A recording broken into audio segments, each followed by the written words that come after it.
Halo guys. Selamat datang di channel YouTube Fadli Mak, channel yang jarang upload, channel yang tidak bagus, channel yang apa adanya, tidak banyak editan, habis tag langsung upload.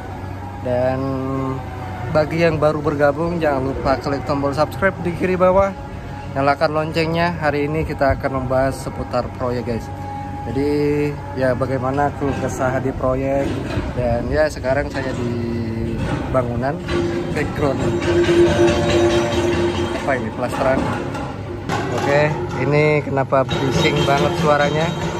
Kita di depan ada semacam apa ya ini, semacam proyek yang mungkin nantinya sangat besar. Ya, seperti ini penampakan di depan saya. Oke, lanjut teman-teman. Meskipun suara bising tidak terlalu jelas.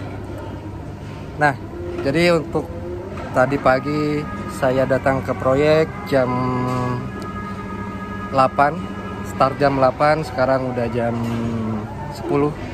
Jadi setelah saya cek-cek proyek dan mengatur tim di lapangan, pengerjaan pemasangan bata ringan, plasteran, dan juga acian ya, seperti yang video saya yang sudah yang kemarin.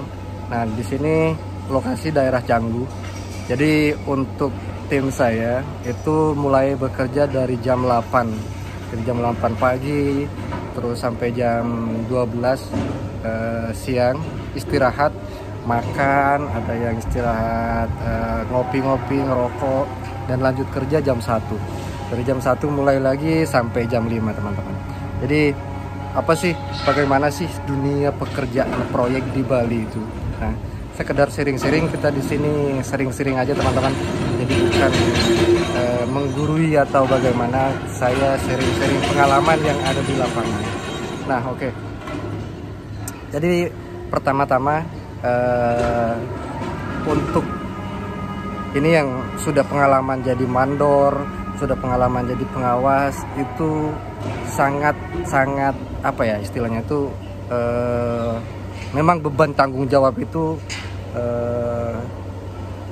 sangat apa ya istilahnya itu, memang berat tanggung jawabnya. Pertama, kita harus mengelola orang, harus mencari benar-benar tukang yang profesional dan menempatkan orang itu sesuai dengan skillnya. Jadi dikarenakan kenapa? Karena banyak sekali tukang-tukang itu yang di lapangan dia tidak bisa pasang bata, terus dia pasang bata, tidak bisa pasang keramik, tapi dia pasang keramik. Itu yang menjadi permasalahan yang mungkin apa ya, banyak teman-teman pengawas atau pelaksana lain yang terjadilah gitu. Oke, terkait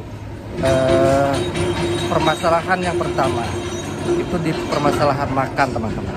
Jadi yang namanya kita bekerja di proyek itu ya, perut harus selalu terisi, tenaga harus selalu ada, dan ya kita sebagai penanggung jawab lah istilahnya, kita harus benar-benar memikirkan masalah makan dari tim. Jadi jika misalkan tim kita masak sendiri di bedeng, yaitu memang bisa, memang bagus untuk memperhemat biaya, tetapi itu kebanyakan tidak efektifnya kenapa? Karena kebanyakan tukang-tukang atau tenaga kita di bedeng itu malas untuk masak. Jadi biasanya pagi itu dia tidak makan, cukup sarapan kopi dan rokok, itu yang menyebabkan kinerjanya tidak efektif. Nah, tetapi jika teman-teman punya inisiatif untuk apa ya istilahnya itu, kita handle untuk carilah untuk tukang dapur, atau kita masak sendiri, atau beli di warung, itu akan mempercepat apa istilahnya itu, jam kerja gitu. Jadi kalau tim kita sudah pagi-pagi udah sarapan yang maksimal, itu bakal tenaga dan apa staminanya bakal oke lah gitu.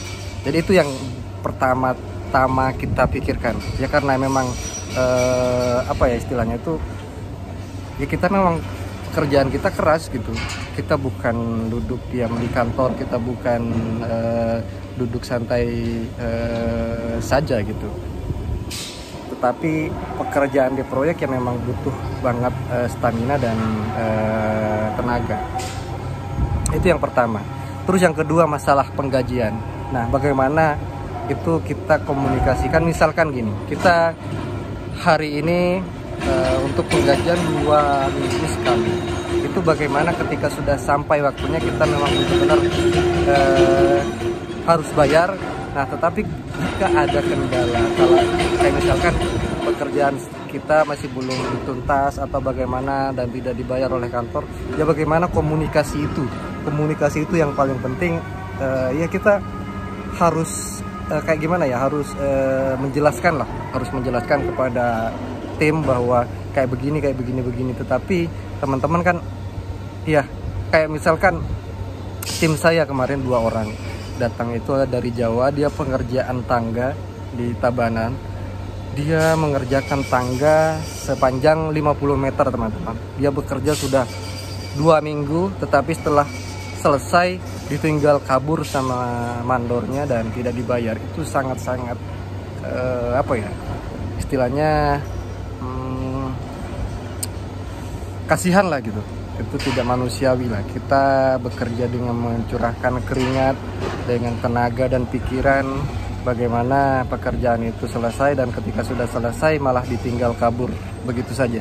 Itu kita ya amit-amit lah gitu teman-teman.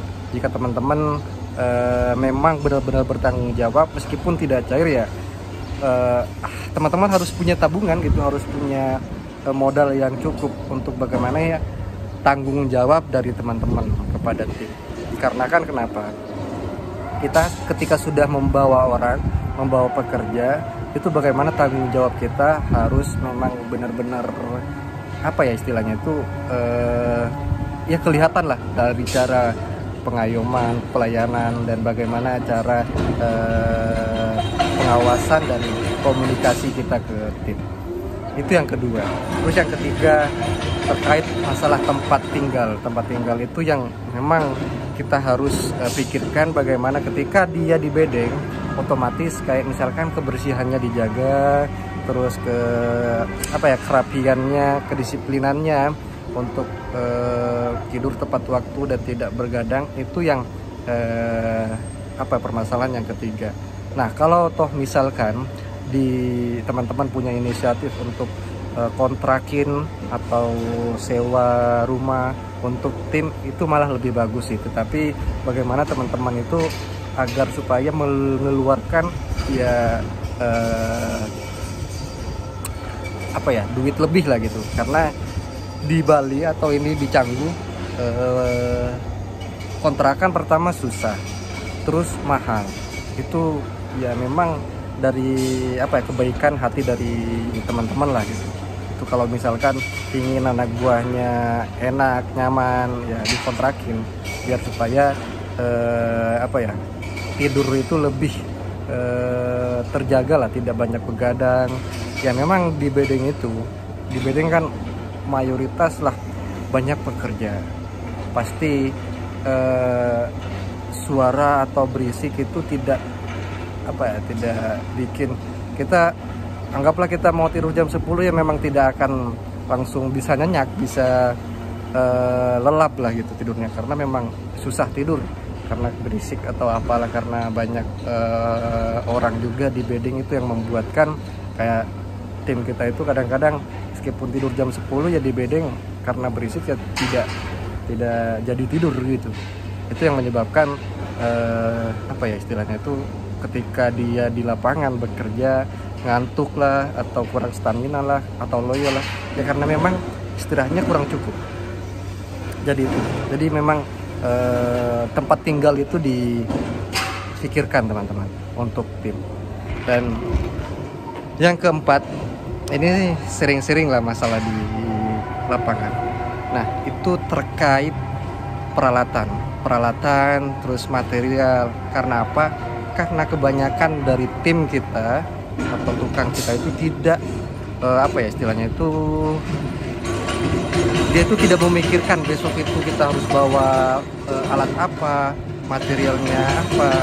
Ya memang dia sistemnya ya mau langsung berangkat ke proyek langsung kerja, tidak memikirkan untuk bawa peralatan apa. Nah itu harus ada kayak box atau box alat-alat lah untuk penyimpanan yang sudah ada di proyek. Dan itu yang apa ya itu, untuk lebih mengefisienkan waktu lah, mengefisienkan waktu dalam ketika tim sudah ada di proyek ya langsung ngambil ke box alat-alat tersebut, dan ketika sudah selesai ya langsung dimasukkan kembali.